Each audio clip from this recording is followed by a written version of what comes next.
Polda Metro Jaya menjawab potensi Roy Suryo CS akan ditahan seusai ditetapkan sebagai tersangka kasus ijazah Presiden ke-7 Joko Widodo. Hal ini menyusul pasal yang dikenakan kepada total 8 tersangka di atas 5 tahun penjara. Saya tetap menghormati penetapan tersebut. Tapi sebaiknya semua masyarakat juga menunggu dengan sabar prosesnya. Karena kalau saya tidak salah dengar tadi memang tidak ada perintah langsung untuk dilakukan penahanan. Assalamualaikum warahmatullahi wabarakatuh. Balik lagi teman-teman di channel Kajian Online. Roy Suryo CS babak belur, saling serang, saling buka-bukaan data terjadi. Yang menarik teman-teman di sini, Roy Suryo malah kelabakan sendiri dengan data yang dibawanya dari Australia. Rupa-rupanya ya Bapak Andi Azwan ini sudah tahu bahwa Roy Suryo sebenarnya tidak mempunyai akses untuk bisa mendapatkan bukti-bukti pendidikan dari Gibran dan Universitas Internasional sebesar Sydney tersebut. Ini menarik karena Roy Suryo tiba-tiba punya berbagai lembar-lembar kertas yang menyebut ini Mas Gibran tidak lulus SMA, tidak lulus S1, bla bla bla. Ternyata setelah diteliti oleh Bapak Andi Azwan, itu harus atas izin yang bersangkutan. Jadi informasi pribadi di luar negeri itu sangat precious, sangat penting dijaga sebaik mungkin karena bisa saja disalahgunakan. Ini sangat menarik, saling serang antara dua tokoh yang bertolak belakang bagai kutub utara dan kutub selatan, berbagai seperti medan magnet yang saling menolak teman-teman. Nah hari ini kita bakal melihat respon dari kedua tokoh ini, bagaimana bukti-bukti yang disampaikan baik oleh Roy dan juga Bapak Andi Azwan terkait ya ini ijazah Pak Jokowi dan juga ijazah Mas Gibran yang memang masih jadi gonjang-ganjing seantero Indonesia. Nah teman-teman, tanpa panjang lebar kita bakal simak di kedua sisi, kita bakal kasih porsi yang sama baik itu untuk Bapak Andi Azwan dan juga Roy Suryo. Kita simak informasi selengkapnya. Polda Metro Jaya menjawab potensi Roy Suryo CS akan ditahan seusai ditetapkan sebagai tersangka kasus ijazah Presiden ke-7 Joko Widodo. Hal ini menyusul pasal yang dikenakan kepada total 8 tersangka di atas 5 tahun penjara. Dirkrimum Polda Metro Jaya Kombes Iman Imanuddin mengatakan mengenai penahanan Roy Suryo CS menjadi bahan pertimbangan dari pihak kepolisian. Nantinya, kemungkinan penahanan terhadap Roy Suryo CS akan diputuskan seusai ke-8 orang ini diperiksa sebagai tersangka.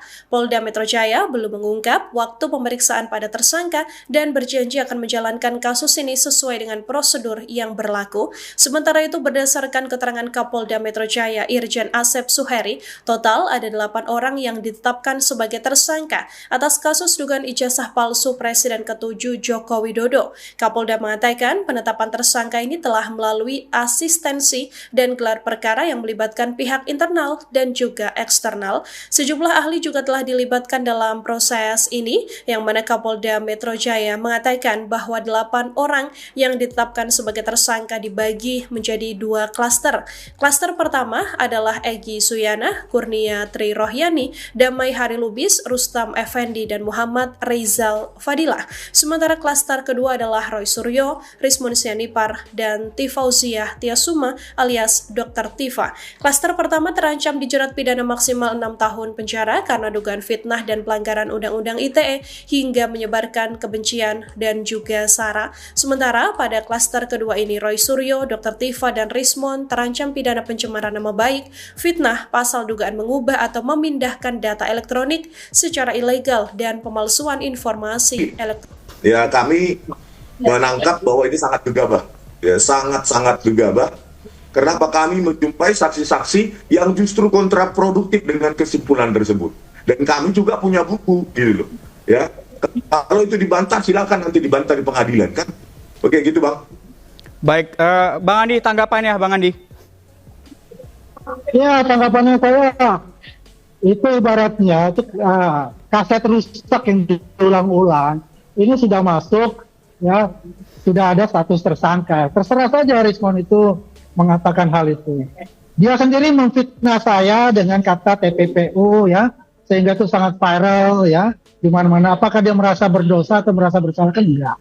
Itu sifat dan tabiat dia. Yang jelas saya mengapresiasi apa yang dilakukan oleh Polda Metro Jaya, itu sudah sangat tepat, ya. Dan tinggal bagaimana saja, bagaimana pasukan dari teroris ini ya untuk berargumen kembali nanti di sidang pengadilan. Setelah ini P21, apakah mereka akan melakukan pra-peradilan? Ya kalau tidak ya udah bertarunglah ya sesama tim kuasa hukum untuk itu berdasarkan bukti-bukti yang ada. Tidak perlu lagi kita kembali pembenaran diri ya terhadap hal itu, semua sudah selesai untuk itu. Ya tinggal saja bagaimana pertarungan nanti di pengadilan. Begitu Reza. Ya, baik. Bang Andi, tadi juga dikatakan bahwa pemeriksaan saksi selama ini tidak berimbang. Menurut Bang Andi sendiri seperti apa, Bang? Bagaimana tidak berimbang? Tertera ada kata dia, kalau kita kan semua itu menyerahkan kepada pihak kepolisian. Ya, tidak ada intervensi dari kita untuk apa. Dan semuanya ini kan bukan hanya dari satu saksi dari katakanlah dari Pak Jokowi sendiri. Ini banyak pihak dan banyak pihak yang juga tidak terlibat dalam hal itu gitu. Karena ada saksi-saksi ahli di dalamnya.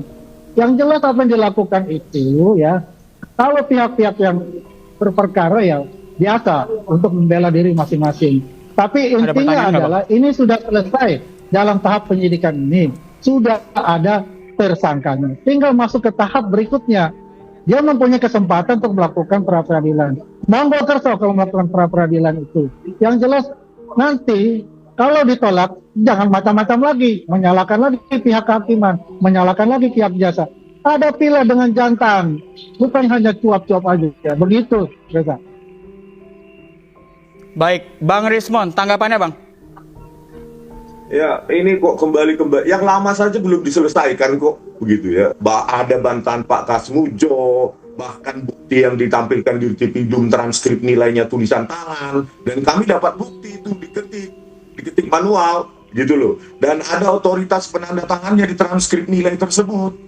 Ada pembantu dekan, ada stempel basah, tetapi apa yang ditampilkan oleh Rutipidum? Itu kan transkrip nilai kosong.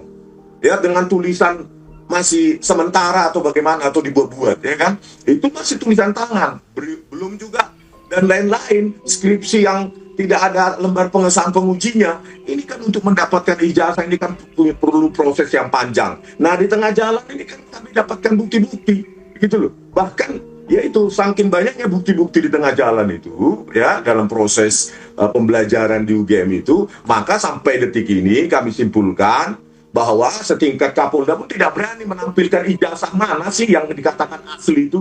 Kalau benar sudah saya yakin-yakinnya, kenapa sampai per hari ini itu tidak ditampilkan kepada publik gitu. Publik kan mengetahui ijazah mantan presiden 2 periode, pejabat publik 2 periode 10 tahun. Kenapa sih susah banget gitu loh.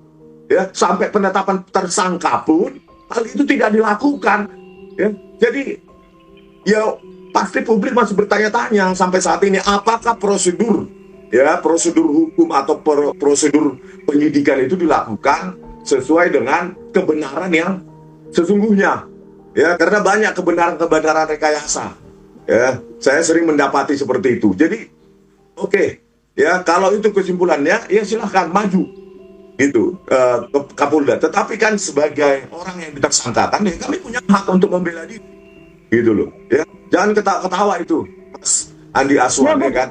Gua ketawa lu, kamu punya saya, itu namanya nanti. Nah, oleh karena itu ya, jadi ya Mas silahkan gitu, tetapi tunjukkan dulu mana ijazah Jokowi, mana nanti di pengadilan akan dibuka semuanya oleh Pak Jokowi. Mana baik-baik aja sama istri ya, baik-baik mungkin pada saat makan yang enak ya. Hari ini jadi Anda itu akan mendapatkan lagi pasal berlapis nantinya sampai detik ini dong. Mana akan Anda lihat nanti ya, akan Anda lihat bukan hanya kasus Anda sekarang dengan Pak Jokowi, ada kasus juga nanti. Mana? Anda ijazah palsu Anda, S2, S3 Anda yang bukti yang dikatakan palsu itu dan jelas 100% palsu. Itu akan masuk buat Anda. Ya Anda kepada saya itu seseorang yang mengklaim lulus ijazah penuh, sarjana penuh itu tahun seperti itu harus juga memiliki ijazah sarjana muda. Dan banyak orang memiliki itu di UGM. Mana ijazah sarjana mudanya? Mana sarjana penuhnya? Itu harus ada. Mana Karena jawab banyak orang saat S3 itu yang bisa buktinya? soal Mana S2 S3 ya, yang bisa buktinya? ada berhenti di sarjana muda. Ijazah palsu Kalau itu. IPK-nya Jangan ngomong besar-besar, Ya, tapi kamu itu udah. perampok, punya perampok. ijazah sarjana penuh. Nah, Pak Jokowi sendiri mengakui IPK-nya di bawah 2. Maka hanya ada 2 kemungkinan, Seperti ini lah orangnya. yaitu Bukan drop fitnah, ini out lah di tahun orangnya. kedua, ya 4 semester pertama, atau hanya sampai di sarjana muda, kan begitu logika kurikulumnya saat itu. Kan itu berlaku, dan banyak orang punya sarjana muda pada tahun 83, 84 sampai 86. Tapi punya bukti itu, dan banyak yang memiliki ijazah sarjana muda saat itu. Ya, jadi Pak Jokowi harus punya 2 ijazah setidaknya. Ijazah sarjana muda dan ijazah sarjana penuh. Begitu, Bang. Baik, Ya, Bang Rismon, berarti ada kejanggalan. Ya, silakan Bang Andi. Yamaguchi itu kemana? Ijazah S2, S3 kamu Yamaguchi itu kemana? Ada Kalau topik. sudah Anda bicara palsu, maling teriak maling, Ada topik. beginilah orangnya. Ya kan? Lu fitnah gua, lu kena juga nanti. Udah Baik. jangan marah, yang kita perkarakan ini ijazah Jokowi, ijazah Anda, nggak penting kalau ijazah Nanti Anda. kamu S2, S3 Lanjut, Bang. Yamaguchi kamu nanti. Ya, selamat. Ya, baik. Bang Rismon, sebagai penegasan berarti ada kejanggalan ya Bang dalam prosedur dalam penyelidikan ini? Kan selama ini kan sudah kita ekspos secara terbuka kepada publik. Bahkan bukti-bukti itu pun diekspos oleh Dirtipidum sendiri, makanya nggak bisa jawab bahwa lembar transkrip nilai yang kosong seperti itu, tanpa otoritas dekan, pembantu dekan, tanpa stempel basah, dengan tulisan tanda tangan, itu kan nggak mungkin dokumen resmi dari UGM. Coba itu dijawab dulu. Makanya kalau dibilang kembali yang dulu saja belum bisa dijawab tuh. Bantahan Pak Kasmujo juga nggak bisa dijawab. Tidak ada lembar pengesahan penguji pada skripsi, lembar pengesahan pembimbingnya juga buatan printer tahun 2000-an yang katanya disimpulkan hand press atau letter press oleh Bareskrim. Tidak ada metode apapun, cuma diraba, disentuh begitu. Tidak ilmiah begitu. Yang penting-penting seperti itu tidak pernah dijawab. Publik perlu jawaban itu. Begitu, Bang. Baik, Bang Andi tadi dikatakan bahwa akan berani menunjukkan ijazah Pak Jokowi nantinya di pengadilan? Reza, Pak Jokowi, Kamis yang lalu kan saya di Solo bertemu dengan beliau, berbincang juga. Beliau akan membuka dari ijazah SD, SMP, SMA, dan ijazah S1 itu nanti pengadilan. Confirm itu. Baik, confirm Bang ya? Confirm.